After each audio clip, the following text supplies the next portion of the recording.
มากูก็มื้อนี้ก็ข่าวที่มาสอนพี่น้องเอาลีกใต้เปลี่ยนแปลภาษาเปลี่ยนเพราะเฮาแต้มลีกไทยเอาลีกใต้เอาเพราะลีกไทยมันได้ว่าหือเพราะเฮาแต้มลีกไทย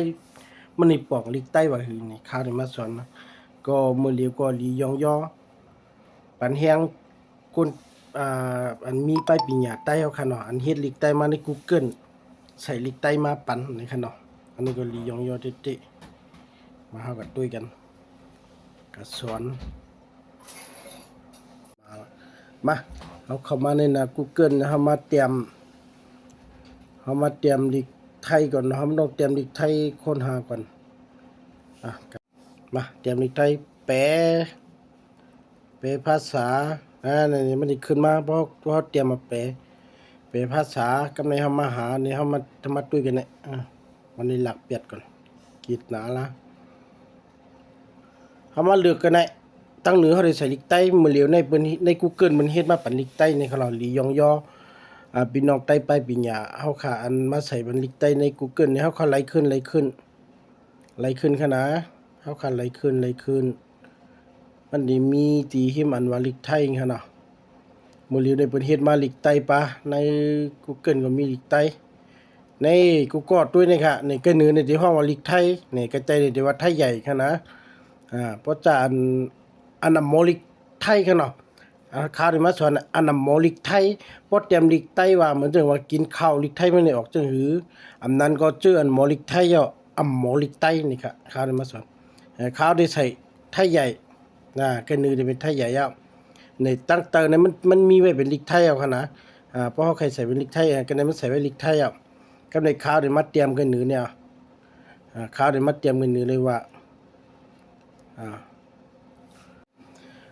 ข้าวได้มาเตรียมนี่ค่ะเนาะก็เนื้อในข้าใส่ไว้เป็นลิกใต้ค่ะเนาะตั้งแต่ในเป็นลิกไทยจะนำหู้ลิกไทยหู้ลิกไต้เหลี่ยมหู้ลิกไทยนี่ค่ะกำในข้าวได้มาเตรียมว่ากินข้าว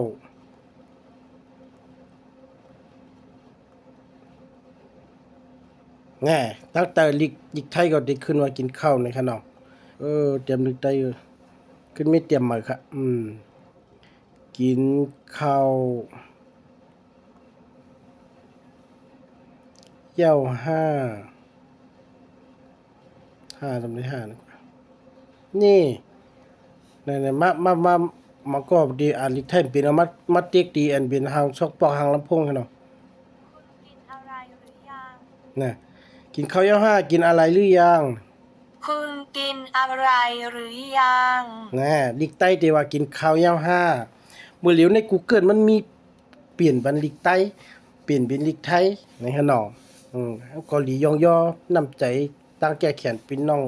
ใต้เอาค่ะเจือนลงเหลียงไปปิญญาเลยมาใส่ลิกใต้บันใน Google ในขนมในจานหมอลิกใต้หมอลิกไทยพวกใครเตรียมลิกไทยต่อคนไทยเขาจะในขนมอำนั้นก็บ่เฮากะอุบกันมังก็ อันติจ้ามาหมายฮื้อมาหลีเมืองไทยมาฮื้อเนี่ยหมอลิกไทยพวกขลาดตัวก็ไทยปองเฮาก็เตรียมลิกไทยเพิ่นก็มันก็ได้เปลี่ยนเป็นลิกไทยตั้งแต่ในปันนะครับย่อกำแน่พี่น้องไต้ค่ะมังเจอมาอยู่เมืองไทยหึงน่ะหมอลิกไทยก็หมอลิกไตนี่ค่ะเนาะลาดความไตอยู่เฮาว่าก็กับฮู้ลิกไตกำในเฮาขามาเปลี่ยนเป็นตั้งเหนือเนี่ยเอาเป็นลิกไทยก็ไม่ตั้งเหนือเฮาขาเอาเป็นลิกไทยเอาขึ้นหมุนมีขึ้นเป็นเทียงอีกลิกหนึ่งตั้งเหนือใส่ลิกไทยกำในเฮาขึ้นเอาดังไตเนี่ยใส่เป็นลิกไตไม่เปลี่ยนกันไม่เอาใหม่ค่ะเนาะเปลี่ยนกันไหมพอเฮามาละเอาขาขึ้นมาตีกันค่ะเนาะมันก็ฮู้ลิกไทยฮู้ลิกไต้นี่ค่ะก็ไม่ข้าวที่มาเตรียมลิกไทยเปลี่ยนเป็นลิกไต้ค่ะเนาะกินจะดีกว่าไรนี่ค่ะเนาะข้าวที่มาเตรียมด้วยลิกไทยค่ะจะไปไหน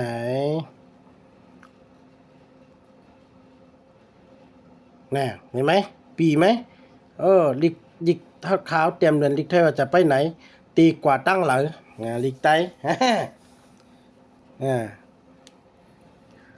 กำในข่าวเด็กข่าวเด็กมาเตรียมมันไทยกินข้าวยาวห้ากินข้าวย่างเอางี้ดีกว่ากินข้าวย่างกินข้าวยาวห้ากินข้าวยาวห้ากินข้าวย่างนะปีลีแก่ในกูก็ตัวนี่แหละอันนี้ก็ข่าวมาสวนเจือนอันฮูลิกไทยฮูลิกใต้แต่เฮาตัวเฮาข่าวเป็นใต้อยู่นี่คั่นเนาะบ่ข่าวเตรียมถึงเตรียมมันก็บ่มาเตรียมว่าขาดคุณทำงานอะไรอยู่คุณทำงานอะไรอยู่ด้วยในขณะต้องปีกะเฮ็ดการสั่งอยู่อันนี้มาสอนทำปุ่นตากวนดินฮูลิกไทยแหลมฮูลิกใต้นี่คั่นเนาะอันนี้ก็มีอยู่แต่บ่มีนำขนมกวนฮูลิกไทยฮูลิกใต้ค่ะก้อยกะใต้เฮาค่ะส่วนใหญ่กำบ้านนำแต่ฮูลิกใต้ฮูลิกไทยนี่ค่ะเฮาค่ะขึ้นมาเฮ็ดไหนกันดีกว่ากำในขึ้นเปลี่ยนตั้งแต่เป็นไทยไม่เตรียมนั่งหนึ่งดีกว่ามันมาเปลี่ยนในก่อนในก็เลยเปลี่ยนจอมที่ก็ว่าเฮ้ยฉานค่าต้องไม่เข้านี่ฮะเนาะว่าเตรียมตัวคนไทยว่ามันก็มาจึงว่าพอเขาขำมาเห็นในบัดเนี้ย เขาขำไปโมรัดความไทยเพราะเป็นคนไทยเขาขำมาเมืองไทยใหม่ๆนะครับค่าต้องไม่เข้าฉันหิว มันได้ออกลิกไทยว่าฉันหิวเนี่ยค่าต้องไม่เข้าลิกไทยมันได้ออกว่าฉันหิวเนี่ยเนื้อปันถ่อมเสียงขนาด ฉันหิว นั่นเห็นไหมฉันหิวก็มันเคยบอกว่าค่าต้องไม่เข้านะครับอันนี้ก็มาสอนกันปันตังหูพี่น้องครับพี่น้องใต้เขาในขนาดก็มันขึ้นว่าเที่ยงว่าเหรอเตรียมตาความหักดีกว่าเฮาหักสูเอาความหักความเปียงดีกว่าสูอยู่ไหนสูน่ะมาแล้วเฮาหักสูถ่อมเสียงปะ ฉันรักคุณ นะเฮาหักสูฉันรักคุณมื้อเหลียวในขึ้นกลับขึ้นปันนะครับในพงมื้อเหลียวในอันนั้นก็พี่น้องเขามีเผยสนใจก็บันทึกวิดีโออันนี้ไว้แล้วก็กดไลค์กดแชร์บันข่าวเขาในกันเนาะ